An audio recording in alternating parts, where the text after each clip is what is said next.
Isa sa mga patok na activity ngayong summer ay ang island hopping. At dito sa bayan ng Calatagan sa Batangas ay maaari mo itong gawin sa pamamagitan ng pagsakay sa mga floating cottages na kagaya nito.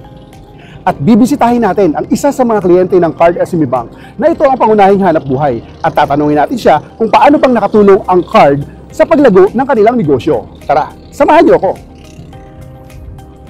Ako po si Paz Cabral. Ako po ay taga dito sa Sitio Hernandez, Barangay Dos, Calatagan, Batangas.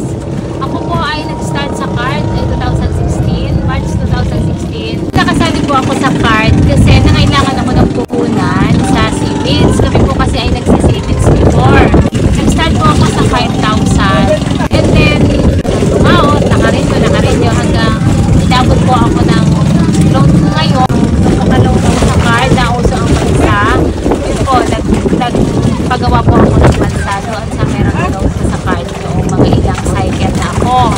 At bale, ito na po ngayon ang aming hanap buhay, ang magbalsa. Ang ginawa ko po, nag-loan ulit ako sa Card ng 50,000 and then po, yung pinagawa ko yung balsa ay yun pong isang balsa ko naging 3. Ano po, bagay napaanak ko na po siya ng 2. And then po, ang aking bahay noon ay maliit lang, barong-barong. Ano po, ngayon naman po sa ama po at ng ating Panginoon, nakapagpatayo po ako ng bahay na isang malaki po ang tulong ng loan ng Card.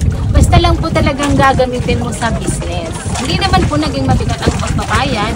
Bali, ang akin nga pong mga banker at lifeguard, kinuha ko rin po ng insurance sa Card. Yun po yung benefits nila sa akin. And meron din po silang weekly savings na ibinibigay ko sa kanila. Yung sa hinuhulog ko sa Card, weekly savings po nila. Sa Card po, maraming salamat po sa inyong pagtitiwala sa akin.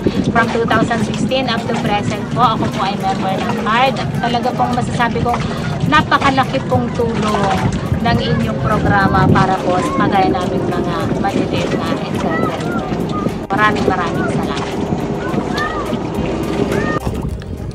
At ilan lamang siya sa mga kliyente ng Card SME Bank na nagbahagi ng kanyang kwento ng tagumpay dito sa Calatagan, Batangas. Hanggang sa muli!